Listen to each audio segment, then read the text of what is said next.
Afternoon ma'am. Good afternoon. Ma'am ने good afternoon कब का बोल दिया? आप लोग मानसी मैम से बात कर रहे थे।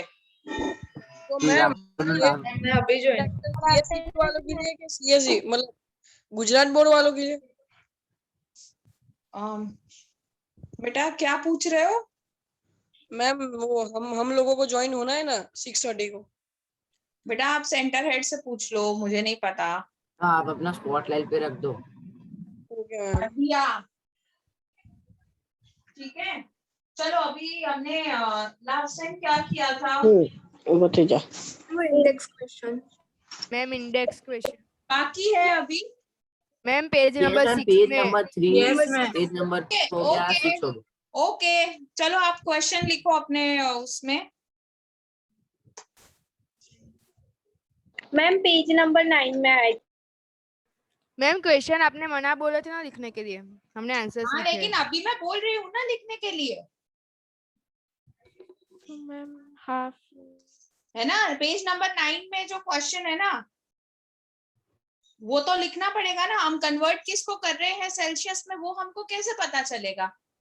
लेकिन मैम इसमें 4 नंबर बाकी है ना पेज क्यों? नंबर लो 6। डेंसिटी वाला कल करवाया तो था। मैम हो गया। करवा दिया। आपने समझा दिया था। हाँ ओके तो मैम। अभी तो क्वेश्चन लिखना पड़ेगा ना।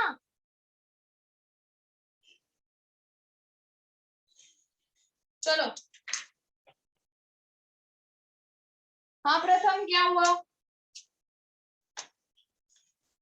Nothing ma'am. हैंड रेस है।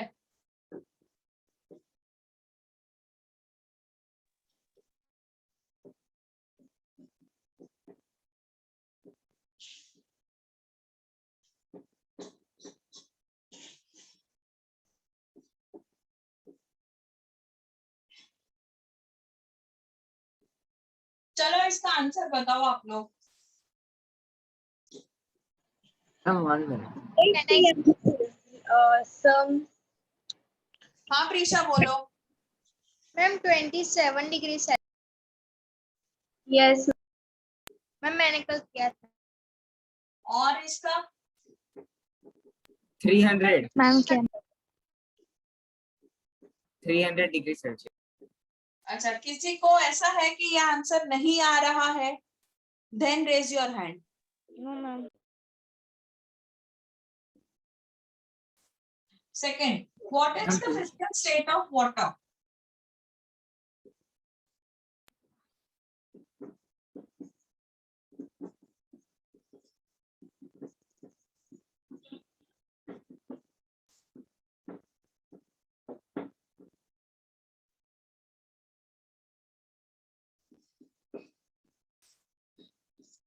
टू 250 डिग्री सेल्सियस पे वाटर का स्टेट क्या होना चाहिए?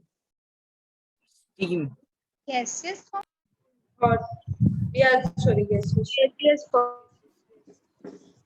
गैसियस फॉर्म क्यों? बिकॉज मैम उसका बॉइलिंग पॉइंट 100 डिग्री सेल्सियस होता है। और वहां से वो स्टार्ट होता है गैसेस फॉर्म। 100 पे 100 पे उसका ट्रांजिशन होता है लिक्विड स्टेट से गैसियस स्टेट पर। तो इधर आंसर क्या लिखूं मैं? Ma'am gaseous ma'am both liquid and gaseous. Ma'am boiling point होता है 100 डिग्री सेल्सियस। 100 डिग्री सेल्सियस में at 100 degree Celsius water starts boiling and starting converted into gas. Yes. हो गया। Yes.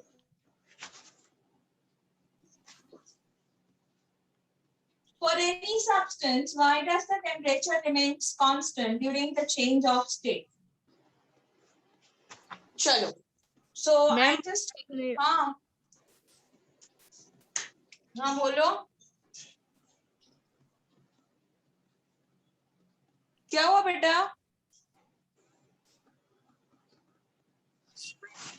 नहीं मैम वो बोर्ड बीच में ब्लर हो गया था, अभी ठीक से आ रहा है। मैम अभी भी ब्लड ही आ रहा है मेरे में। हाँ मैम मेरे अभी हो गया। हो गया मैम। Okay. देखो, for any substance, why does the temperature remains constant during the change of state? तो व्हाट हैपेंस इज जब हम कोई भी मैटर को हीट देते हैं तो वो पार्टिकल होता है ना, वो हीट को यूज करता है ताकि मान लो कि जैसे this is a solid particle, ऐसा एक क्यूब है ना, मैं इसको हीट करना स्टार्ट करूंगी, हीट करूंगी तो ये क्या हो जाएगा, मेल्ट होगा, यस मैम। है ना। तो ये जो हीट दे रहे हैं ना, अब कुछ देर तक ऐसा होता है कि टेम्परेचर बढ़ता नहीं है। वो क्यों नहीं बढ़ता है, क्योंकि ये जो पार्टिकल्स है ना अब एक दूसरे से अलग होने के ट्राई कर रहे हैं, एंड फॉर डूइंग दिस इनके बीच में एक अट्रैक्शन होता है इन दोनों के बीच में, तो उसको ब्रेक करने के लिए ये हीट एनर्जी यूटिलाइज करने लगते हैं। So then they start getting convert into another state of matter, and that is why to overcome this force of attraction, the temperature does not rise and it remains constant for certain time. Ma'am, we can write latent heat in the answer. I'll frame the answer for you. So when the heat is supplied to a matter, start writing.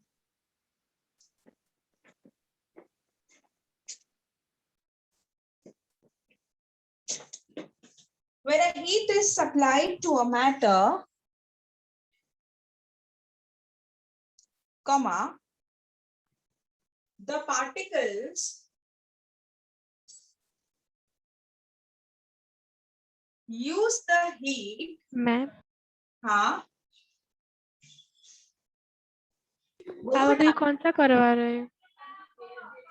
third, network. page number 9, third question. Okay ma'am. Yeah, मैं फिर से बोल रही हूँ. When heat is supplied to a matter, comma, the particles. Ma'am एक बार फिर से repeat करो ना। तो मैं वही तो कर रही थी. When heat is supplied to a matter, comma, the particles use the heat to overcome the force of attraction between the molecules.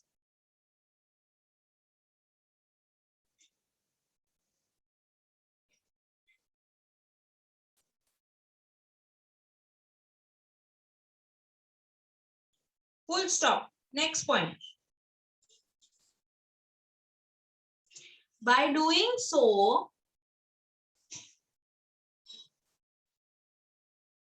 the temperature.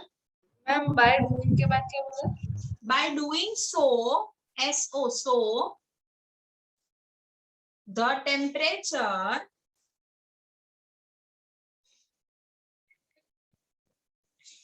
does not rise because ma'am temperature के बाद क्या? does not rise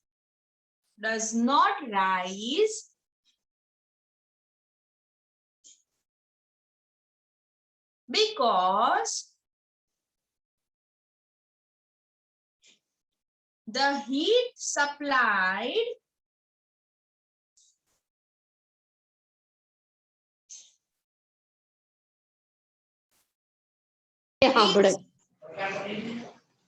ma'am can you repeat this?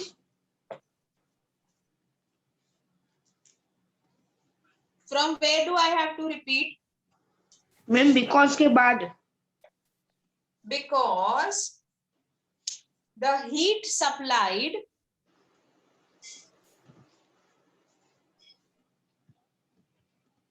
is used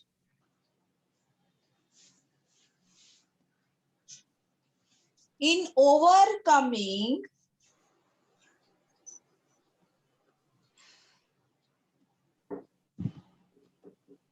the force of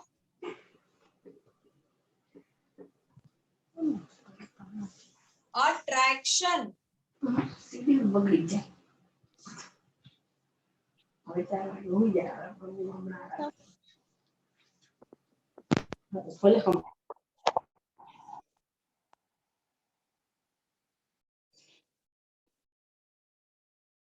among molecule, full stop. AMONG, among molecule. Ma'am attraction के बाद attraction के बाद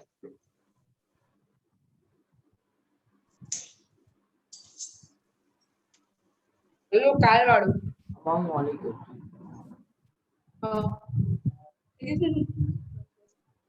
question teacher લખાવો ને એમાં ધ્યાન આલ બીજું બધું ક્વેશ્ચન ના પૂછે 2 કલાક વગર અમારી સામે બોલીશ.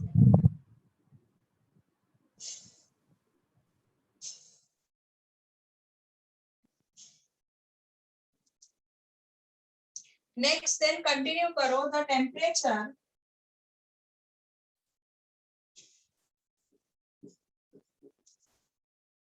only starts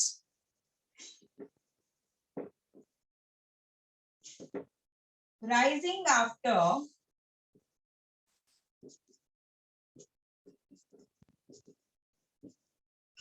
when the entire matter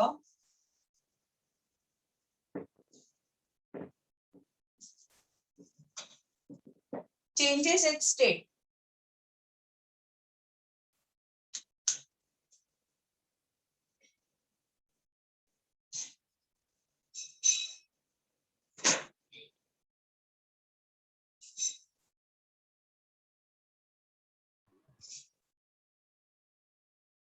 चलो लिख लिया. Yes, ma'am. Yes, ma'am. Next question. Suggest a method to liquefy atmospheric gases.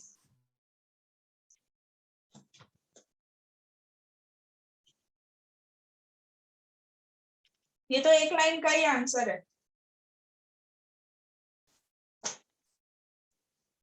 High pressure रखो, कांस्टेंट टेम्परेचर रखो, सिंपल है.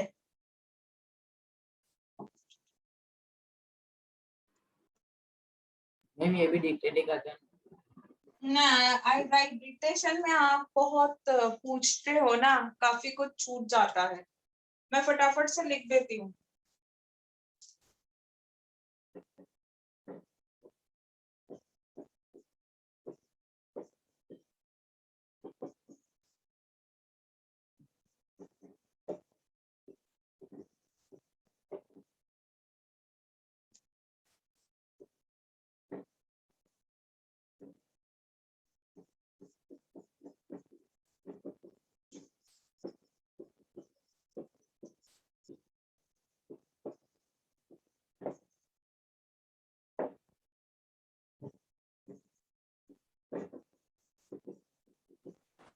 मैम इसमें क्वेश्चन लिखने के लिए अभी आपने बोला ना.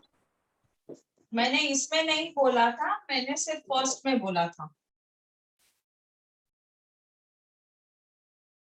देखो, अगर हम हाई प्रेशर डालते हैं गैस पे, तो गैस जो होगी वो लिक्विड में कन्वर्ट होना स्टार्ट हो जाएगी. टेम्परेचर वैसे का वैसा ही रखना है. अंडरस्टूड?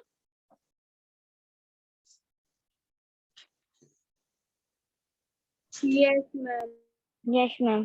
अभी देखो 10th पेज पे आ जाओ. once you complete writing this. I'm done. Yeah. Ma'am, done.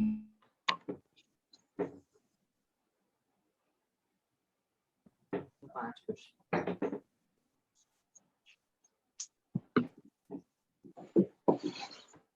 देखो ये सारे रीजंस ना हम क्लास में डिस्कस कर चुके हैं.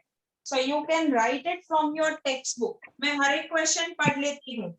Why does a desert cooler cool better on a hot dry day? तो ये याद है आप लोग ने मुझे Yes, आंसर ma'am. बताया था. यस मैम आपने बताया था. हाँ, और right. मैम ये नोटबुक में नहीं लिखना है ना अभी. ये आप लोगों को टेक्स्ट बुक से कॉपी करके लिखना है। आप इंडेक्स क्वेश्चन कहाँ पे लिख रहे हो? पेजेस में। हाँ, तो पेजेस में लिख लेना। चलो, फिर नेक्स्ट था how does the water kept in the earthen pot become full during summer. ये भी हमने किया था। Yes ma'am. Yes ma'am. फिर why does our palm feel cold when we put acetone or petrol or perfume on it? ये भी किया था।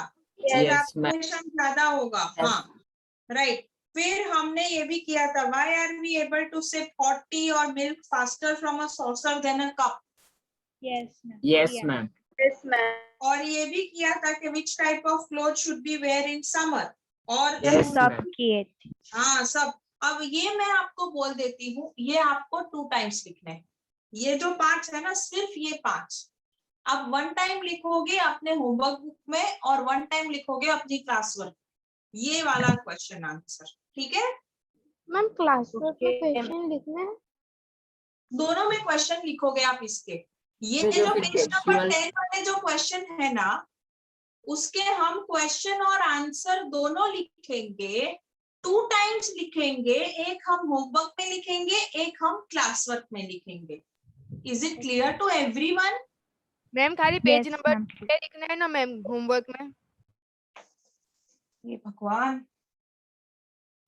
कितना कंफ्यूजन होता है आप लोगों को। मैम जो टेक्सचुअल एक्सरसाइज है, ये वाली टेक्सचुअल, वो मैं क्लासरूम में की पेजेस में।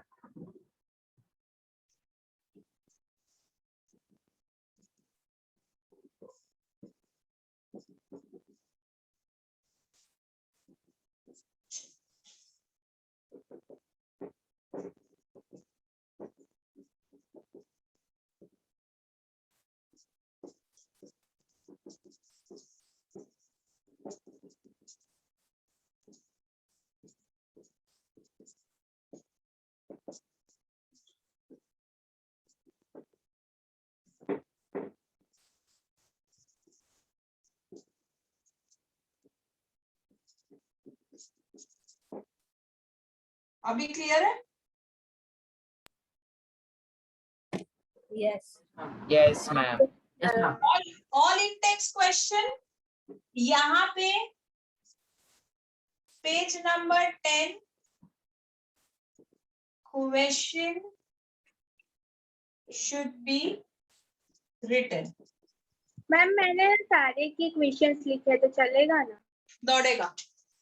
देखो, पेज नंबर 10 के जो स्पेसिफिकली है ना, उसके मुझे क्वेश्चन चाहिए आपके पेजेस पे, और पेज नंबर 10 के ही क्वेश्चंस एंड आंसर मुझे चाहिए क्लास वर्क में।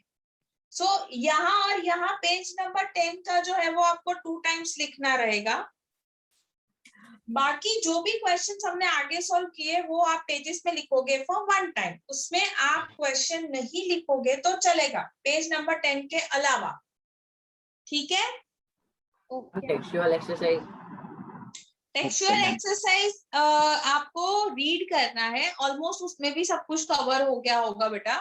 अगर कुछ बाकी रह जाता है और आपको नहीं समझ आता है तो आप मुझे पूछ लेना परसों। तो वो लिखनी नहीं है। ना, ओके। ओके।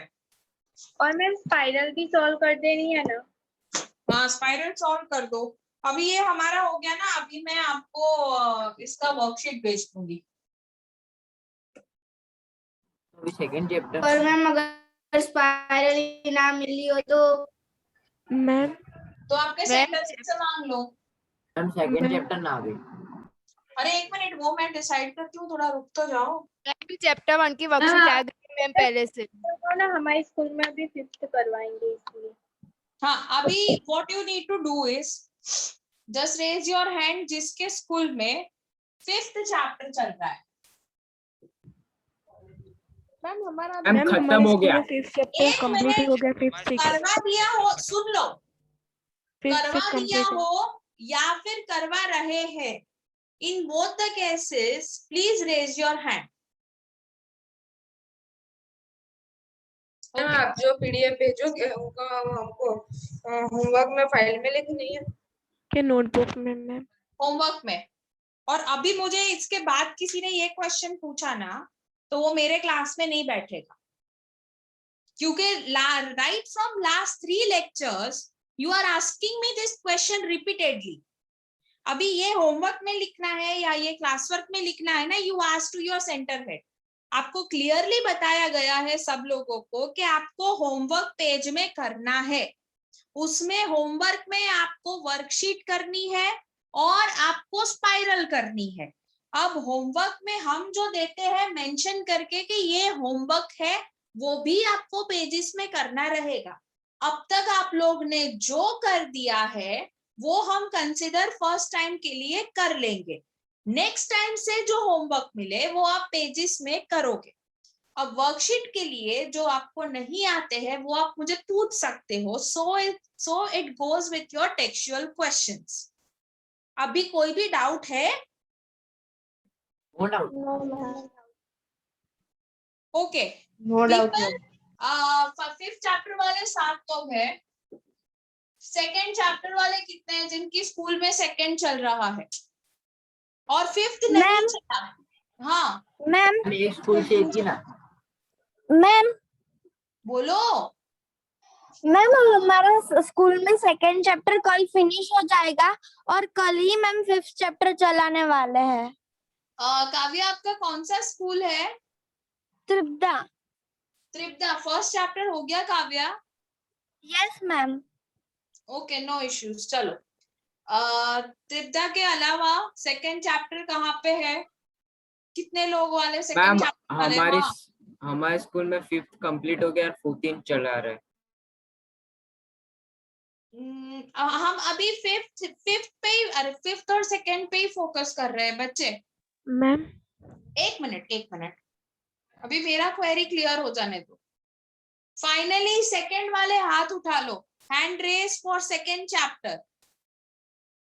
और वही okay, I am getting 7 hand raise for second chapter. Okay, that's it. 4 तो एक ही स्कूल के. एक ही स्कूल के हो तो निकल जाओ भाई. एक स्कूल के तो हैंड रेस बंद कर दो. कोई एक जन करेगा. I want from different schools. So there are 6 people. अच्छा, वैसे ही फिफ्थ चैप्टर कितने लोग को चलाया था? फिफ्थ चैप्टर कितने लोग को चलाया है, चलाने वाले हैं या चला रहे हैं? And I want people from different school. Okay. Ma'am चला दिया. हाँ, तो वो कंसिडर हो जाएगा. त्रिशा प्रजापति और त्रिशा राजपूत है ना, वो मैं उनकी स्कूल में पढ़ती हूँ. मैं ना करूँ ना? ना. एक स्कूल वाले, अगर आपको लगता है आपके फ्रेंड ने रेस कर दिया है हैंड, तो प्लीज लोअर योर हैंड. चलो, so we going for fifth chapter.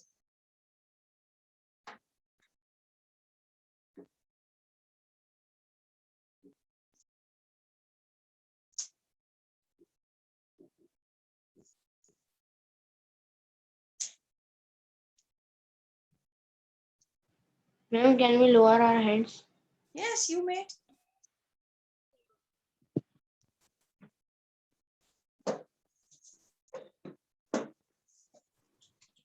Okay. Fifth chapter में let's start with the basic stuff. Cell.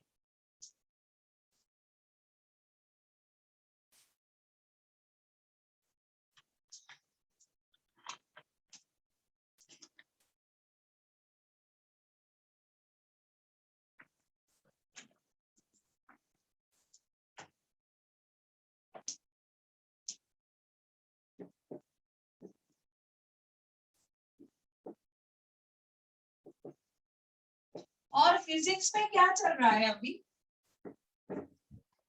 Ma'am हमारा एक चैप्टर खत्म हो. नहीं, आपकी स्कूल में फिजिक्स में आगे 9 चैप्टर करवाया? नो मैम, फिजिक्स तो मैम चलाया अभी ही तक नहीं एक है. का. अभी नहीं चला. Okay. So see the fundamental unit of life.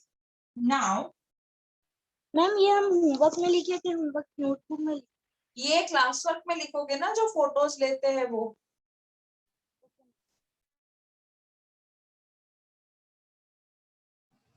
Ma'am हाँ बोलो। मैम हमें चैप्टर 1 एंड चैप्टर 5 दोनों की मैम पीडीएफ एक बार ग्रुप में आई थी मैम, वो हमने लिखे, तो मैम आप अलग से और पीडीएफ भेजोगे मैम दूसरी? एक बार तो मैम हमें मिली है। मैम वो तो ओशन पब्लिकेशन की मैम थी। वो तो ocean- यस मैम।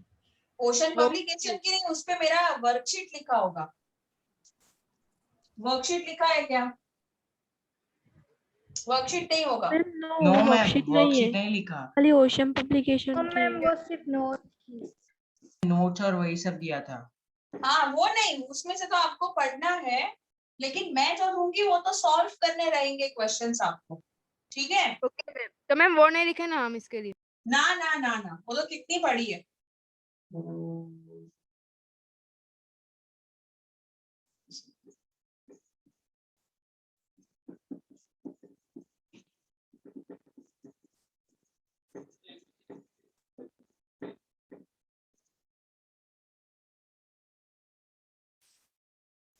मैम हाँ मैम मैं अनदर डिवाइस से ज्वाइन हुआ तो आप कनेक्ट कर लो।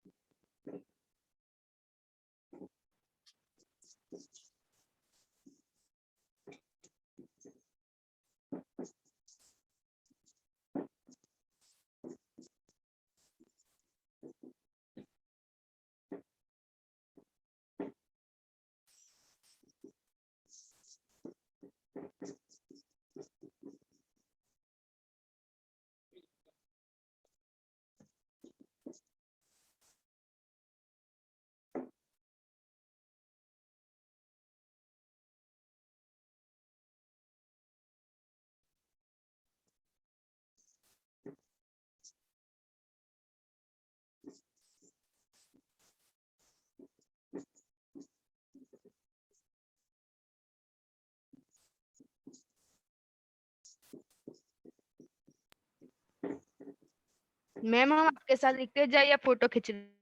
Photo.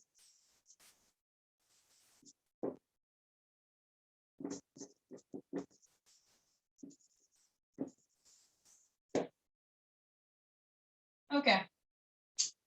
So, when you talk about living organism, बेटा, so living organism जो होता है ना, वो छोटे छोटे पार्टिकल से बना हुआ होता है, और वो जो छोटे छोटे पार्टिकल्स होते हैं उससे हम कहते हैं सेल।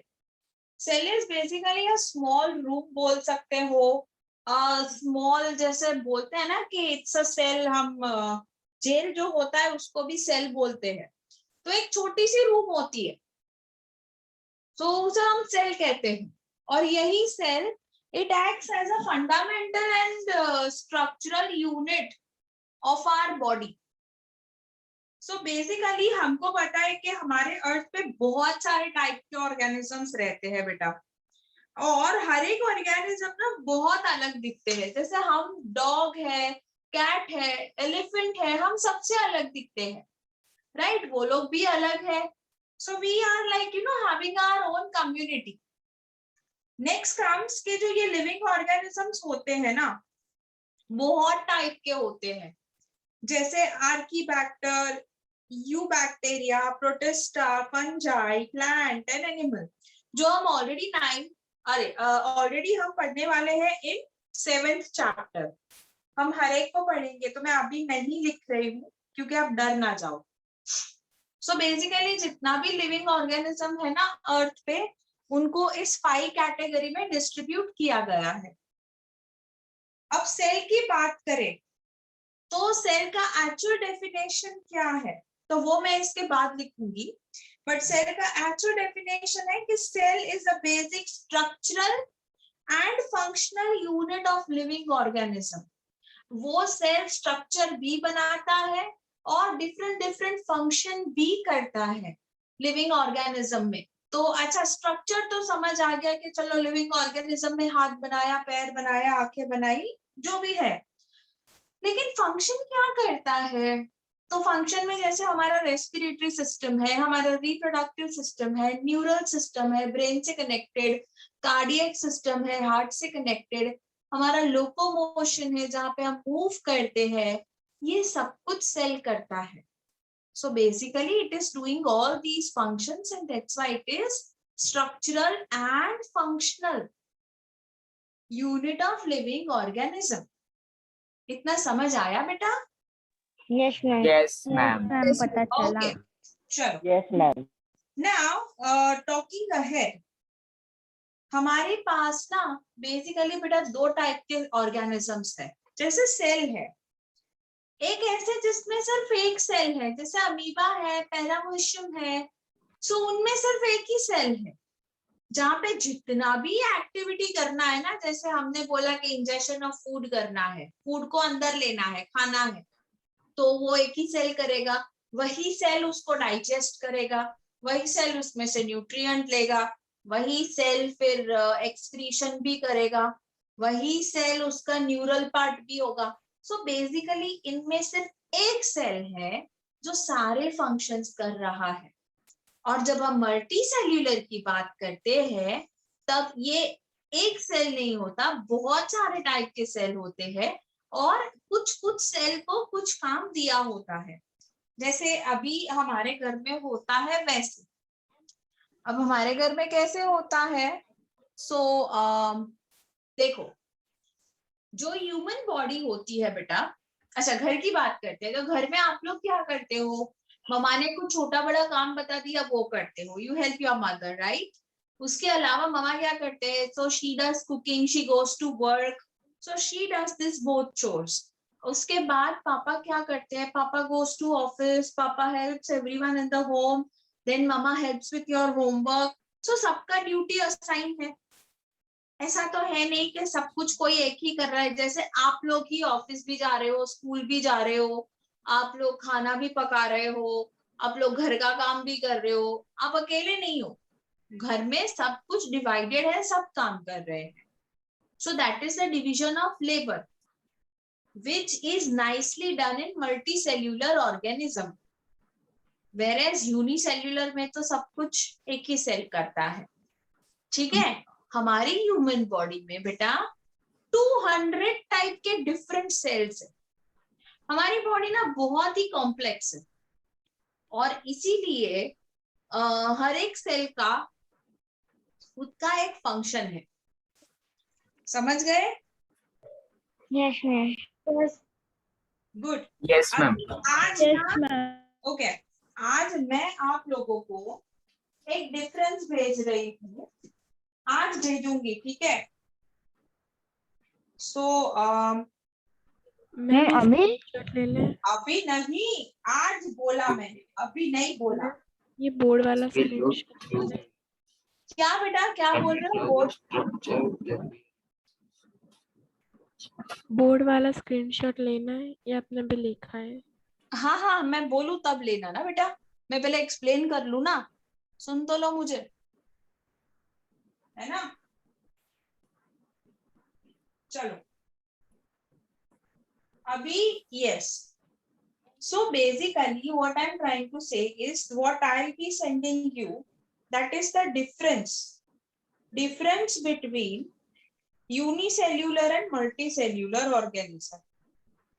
अब यूनिसेल्यूलर और मल्टीसेल्यूलर मैंने लिखा तो है, लेकिन मैं उसकी डिफरेंस आपको समझा दूं तो क्या है ना कि आप लोगों को लिखने में आसानी रहेगी। देखो, यूनिसेल्यूलर ऑर्गेनिज्म होते हैं हमेशा सिंगल सेल से रिप्रेजेंट किए जाते हैं, एक ही सेल होता है। मल्टीसेल्यूलर में बहुत सारे सेल्स होते हैं। यूनिसेल्यूलर सेल जो होता है इनमें एक ही सेल सारी एक्टिविटी परफॉर्म करता है। मल्टीसेल्यूलर में there is a division of labour, अलग अलग सेल को अलग अलग काम दिया जाता है बच्चा। मैम हाँ बच्चा, जो मल्टी सेल्यूलर सेल होता है तो मैम वो सारे सेल का कॉम्बिनेशन होता है। हाँ वो सारे सेल का कॉम्बिनेशन होता है। जैसे मैं आपको एक एग्जांपल देती हूँ, अभी लेट्स टॉक अबाउट डाइजेशन, ठीक है। तो डाइजेशन में आपका खाना थोड़ा सा डाइजेस्ट करता है स्टमक, तो उसमें होते हैं डिफरेंट टाइप ऑफ सेल। फिर थोड़ा सा डाइजेस्ट करता है स्मॉल इंटेस्टाइन, तो उसमें होते हैं डिफरेंट टाइप्स ऑफ सेल। और थोड़ा सा लार्ज इंटेस्टाइन, तो उसमें different type of cell, but together they make digestive system. समझे? Okay ma'am. Yes ma'am.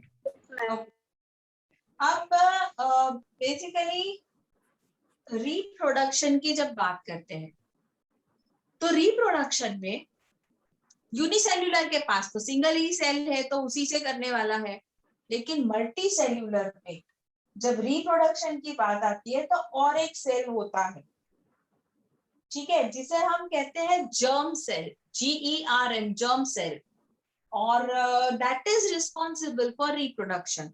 और जर्म सेल के अलावा जितने भी सेल के टाइप प्रेजेंट है उन्हें हम कहते हैं somatic cell. Somatic, SOMATIC, somatic.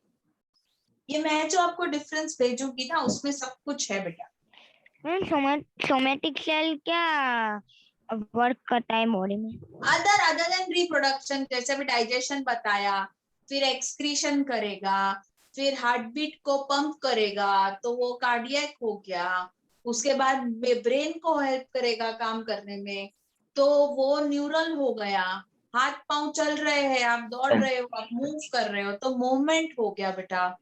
ये सोमैटिक सेल इतने सारे फंक्शन करते हैं, ओके मैम। बस रिप्रोडक्शन नहीं। A small piece from ये बीच में कौन बोल रहा है? सबके माइक बंद रखो। चलो, इसके बाद यूनिसेल्युलर ऑर्गेनिज्म जो होते हैं। अब देखो, आप अगर एक pen right from your 9th standard use कर रहे हो तो वो जल्दी खत्म हो जाएगा। मैथ, साइंस, ऐसे सब कुछ उसी से लिख रहे हो Yes, तो ma'am. वो हो जाएगा, यस राइट? मैम। वैसे ही Yes, ma'am. यूनिसेल्युलर सेल सारे फंक्शन करते हैं, इसलिए इनकी जो लाइफ स्पैन होती है ना वो बहुत कम होती है, मतलब अमीबा बहुत कम जीता है। लेकिन मैम वो तो मल्टी सेलुलर करता है सब फंक्शन। हाँ, तो मल्टी सेल्यूलर में क्या होगा कि आप जैसे कंपास में बहुत सारी पेन लेके रखे, भाई मैं मैथ्स रेनॉल्ड से लिखूंगा, मैं यूनिबॉल से SS लिखूंगा, ऐसे मैं साइनोसिल्की से फिर इंग्लिश लिखूंगा, और साइंस तो मैं लिखूंगा ही नहीं, ठीक है। तो जब ये आपके पास 3 पेन होती है तो there is a division of labour, तो वो पेन जल्दी खत्म नहीं होती, मतलब मल्टी सेल्यूलर ऑर्गेनिज्म बहुत लंबे जीते हैं। Understood? Yes, ma'am. Yes ma'am. Ma'am multi cellular का कोई एग्जांपल दो ना। अरे तुम खुद हो, तुम खुद ही Okay, ma'am. मल्टी सेल्यूलर हो। Ma'am humans. वुमेन्स नहीं, ह्यूमन, ह्यूमन। ह्यूमंस। हाँ, ह्यूमंस। और फिर एनिमल्स होते हैं बेटा, काउ, बफेलो, बर्ड्स होते हैं, ठीक है। यस। अब ये तो हमने पूरा किया सेल का स्टडी। सो सेल के स्टडी को क्या बोलेंगे? चलो,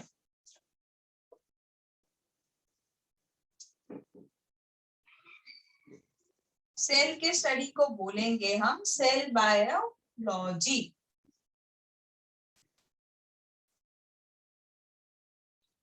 cell biology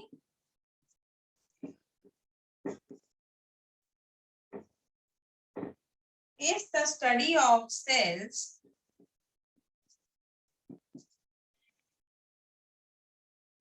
in all aspects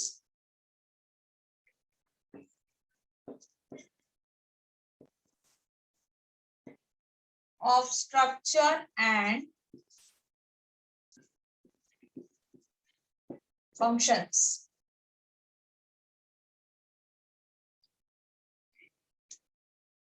चलो, अभी आप लोग ना इसका स्क्रीनशॉट ले लो। ये मैम होमवर्क वाली प्लेलिस्ट में लिखेंगे। Class work. Okay ma'am. Ma'am ले लिया स्क्रीनशॉट। आप लोग ना सच्ची में मुझे पागल कर दोगे, इतनी बार पूछ रहे हो। अभी किसी को भी डाउट है ना किसमें लिखना है तो जिसमें समझ आए ना उसमें लिख देना, मेरे को मत पूछना। Should I rub it? Yes ma'am. Yes, ma'am. Yes ma'am कर दो। चलो अभी सेल का डेफिनेशन लिखते हैं।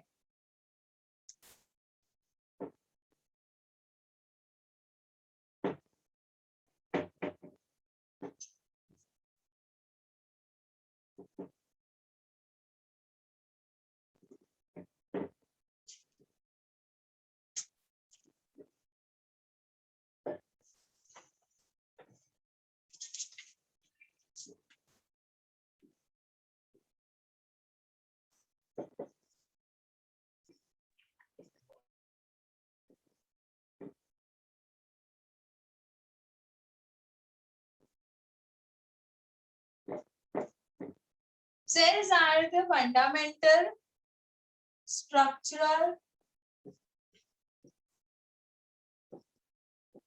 and functional units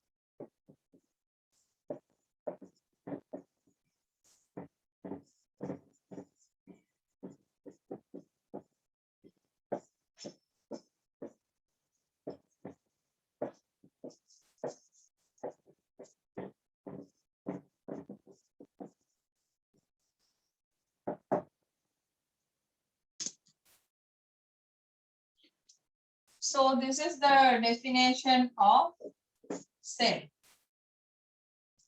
अब बात करते हैं सेल का डिस्कवरी. Robert Hooke. In 1665. चलो, Robert Hooke actually was trying to cut a slice of cork. Cork जो बॉटल का ढक्कन होता है, और he actually found this sort of structure. जब उसने देखा वो कॉर्क को, तो ऐसा हनीकॉम्ब जैसा स्ट्रक्चर मिला. तो उन्होंने ये जो एक कंपार्टमेंट होता है ना, which I am darkening out, इसको नाम दिया सेल. वैसे 1 2 3 4 5 6 तो 7 सेल हो गए. ऐसा. Should we have to draw the figure? No, this is just for your explanation. Ma'am cell जो होते हैं वो फंडामेंटल कैसे होते हैं? That question is also lying ahead. I'll explain you better.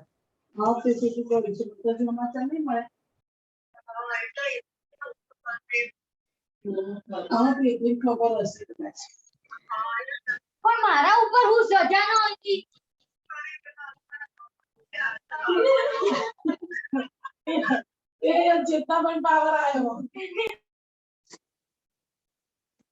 Hetvi, जब क्वेश्चन पूछने के लिए माइक ऑन करो ना बेटा, तो ट्राई के वो माइक आप बंद कर दो. क्लास को डिस्टर्ब कर रहे हो बैकग्राउंड नॉइज से. और प्रथम, आपको क्या क्वेश्चन था? You have raised your hand बेटा. मुझे तो मानसी मैम से question.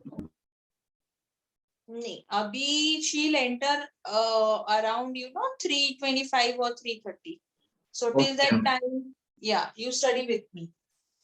Okay, talking about this discovery. So basically ये सेल नाम कैसे पड़ा? अब जब ये 1665 की जब हम बात कर रहे हैं ना बेटा, उस टाइम पे रिसर्च में लैटिन लैंग्वेज चल रहा था. लैटिन में जो ये लिटिल रूम दिखते हैं. सो लैटिन में सेल का मतलब है लिटिल रूम. ओके. एंड दूसरा चीज, इसको डिस्कवर किया था, जैसे आप लोग ने बोला, रॉबर्ट हुक ने. बेटा हुक बोलना, हुकी हुकी मत करना, ठीक है? और या ओके. सो बेसिकली हमको समझ आ गया कि चलो रॉबर्ट हुक ने 1665 में सेल को डिस्कवर किया था. अंडरस्टूड? और उन्होंने अपना काम, एक बुक था जिस बुक का नाम है माइक्रोग्राफिया. ये जो सेल की डिस्कवरी की ना, वो इस बुक का नाम है माइक्रोग्राफिया. उसमें उन्होंने पब्लिश किया था. He published it. ठीक है? इसके बाद सॉरी मैम, हाँ बेटा, की बुक है. मैम ये शेर नाम कैसे पढ़ा मैम, वो पता नहीं चला मैम. एक बार फिर से समझा ना ये लैटिन. यस मैम, फिर से समझाना.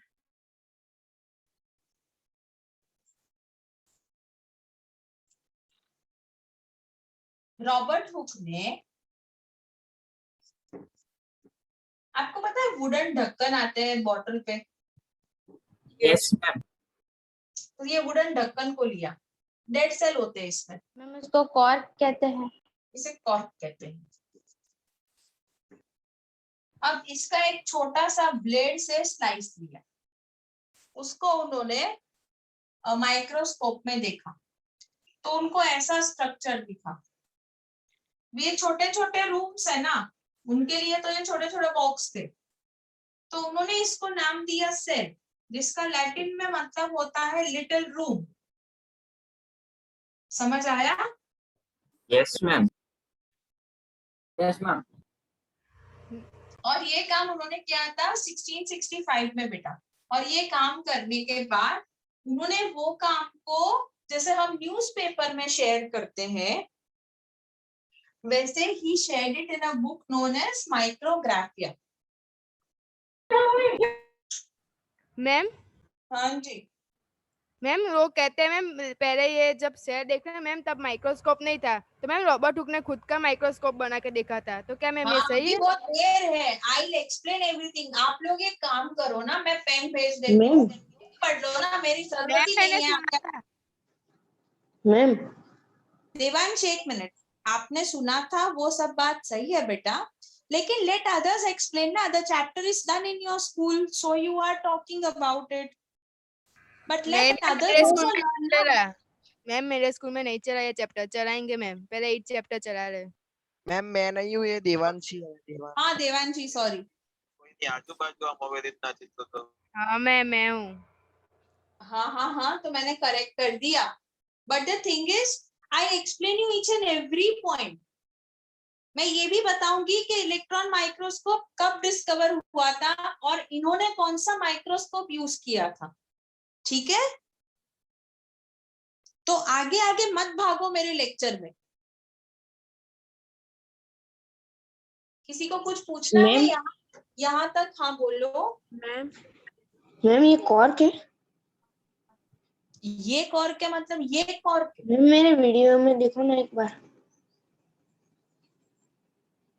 हाँ ये कॉर्क है। Yes it is. मैम हाँ ma'am if you don't mind, gel cells means JAIL. what? JAIL. JAIN. Cells. Yes. So where are you trying to correct me? I don't understand beta. Ma'am jail होती है ना police की jail, ओ तो बेटा jail को ना USA में cell कहते हैं, समझे? Okay ma'am. यूएसए में यहाँ पे ऐसा नहीं बोलते I put you in the jail, you will be behind the bars, you will be in the cell, that is what they use.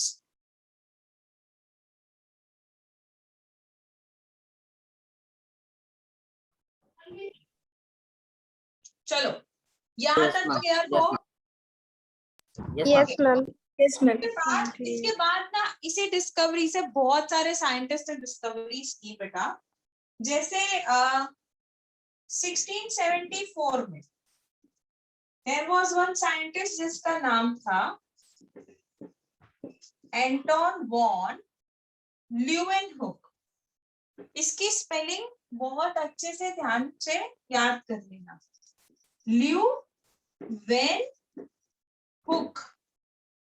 Okay, ये एक डच माइक्रोस्कोपिस्ट था। इन्होंने माइक्रोस्कोप को इम्प्रूव किया था और इम्प्रूव करने के बाद इन्होंने फ्री लिविंग सेल्स कहां पे मिले? इन पॉन्ड।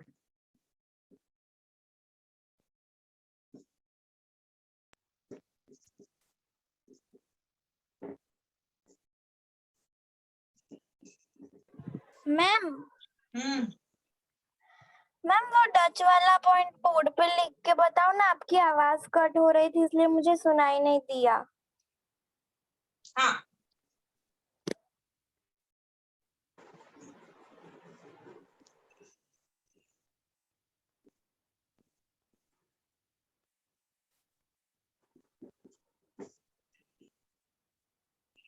सी एंटोन वॉन लीवेनहुक इन 1674 डिस्कवर्ड फ्री लिविंग सेल। इन्होंने जो सेल डिस्कवर किया था वो डेड था, इन्होंने डिस्कवर किया था वो है फ्री लिविंग सेल। अब कहाँ से किया?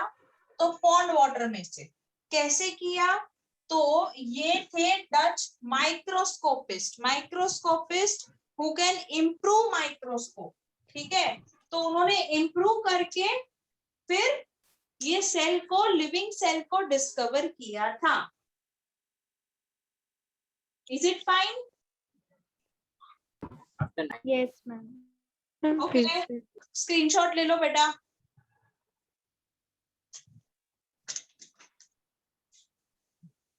और लिखते वक्त ड्राइंग करने का जरूरत नहीं है। हाँ, जितना बोर्ड पे ड्राइंग है ना वो करने का जरूरत नहीं है। मैम हम तो ऐसा ही लिखे ना पहले मैम कि हाँ हाँ, रोबोट ऐसे ही लिखना है। हाँ बेटा, क्या बोल रहे थे? मैम लियोनिक का स्पेलिंग आप फिर से बोलो, क्लियर नहीं दिख रहा है। किसका स्पेलिंग बोलूं बच्चा? Anton von Leeuwenhoek. ANTON VON LEE UWEN HOEK। Okay, चलो, I am rubbing the board. First वाले में ऐसा लिखना है कि रोबोट और डिस्कवर्ड डेड सेल। आप स्क्रीनशॉट ले लो, उसके बाद मैं आपको बताती हूँ इसको आपको कैसे लिखना है। ठीक है, ले लिया ना स्क्रीनशॉट? हाँ, ले लिया मैम।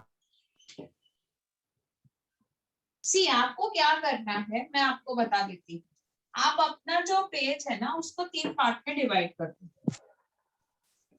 ठीक है, और उसमें आप एक पार्ट में लिखोगे साइंटिस्ट का नाम, दूसरे में ईयर, तीसरे में क्या डिस्कवर किया था वो। क्लियर? Okay ma'am. ऐसे यहाँ पे ईयर, साइंटिस्ट का नाम, या फिर आप वाइस वर्सा, ये कॉलम आप अपने हिसाब से ले सकते हो। ठीक है, अगर साइंटिस्ट यहाँ रखना है, ईयर यहाँ रखना है तो भी कोई इशू नहीं है।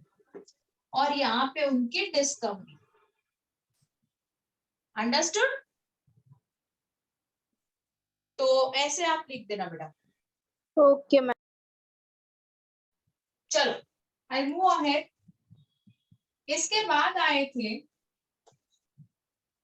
1831 में मतलब स्कॉटिश बॉटनिस्ट बोलते थे जिनका नाम था रॉबर्ट ब्राउन। मैम ये सब लिखना है? हाँ जी, पूछते हैं। और इन्होंने डिस्कवरी की थी न्यूक्लियस की। ही डिस्कवर्ड न्यूक्लियस, सेल के अंदर का पार्ट। अब न्यूक्लियस किसमें से डिस्कवर किया था? He discovered nucleus in plant cells. Understood? इसके बाद आए पुरकिंजे।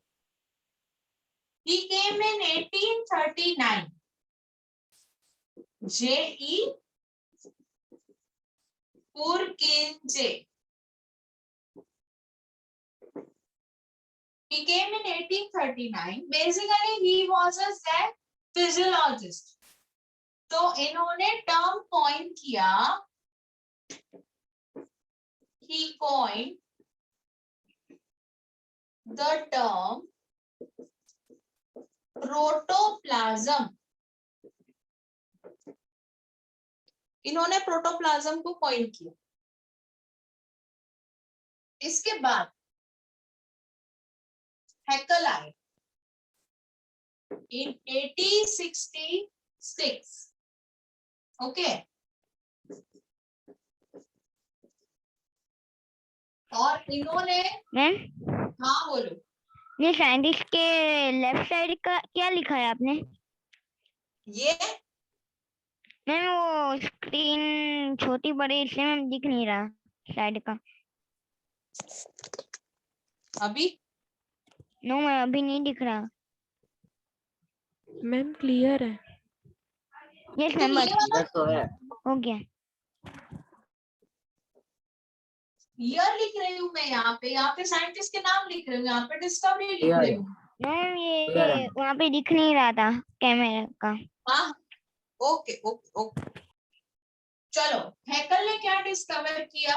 हैकल डिस्कवर्ड द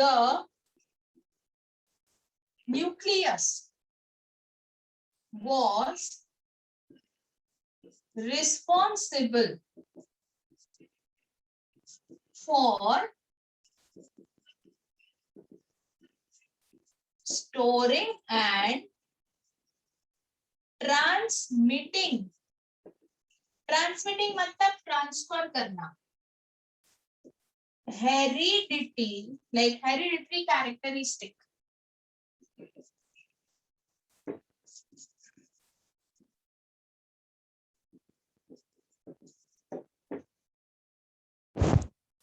ठीक है, चलो। मैम मैं अपना जेई लिखा है या टीई लिखा है? जेई, टी तो ऐसे करते हैं ना, हमारे में टी ऐसे नहीं करते बेटा।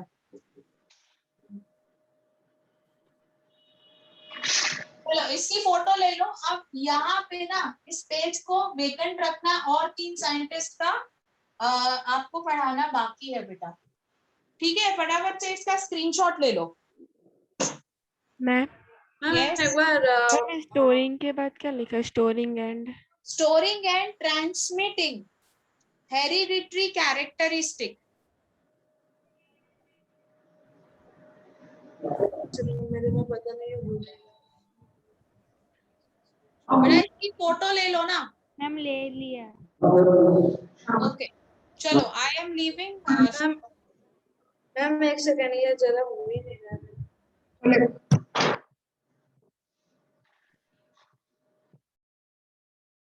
बेटा मेरी नेक्स्ट क्लास है, किसी को ऐसा बोलना के फोटो शेयर कर दे। हाँ बोलो। नहीं मैम, मानसी मैम से काम था। अच्छा चलो, I am leaving then. Shivali ma'am आपको होस्ट बना दिया है।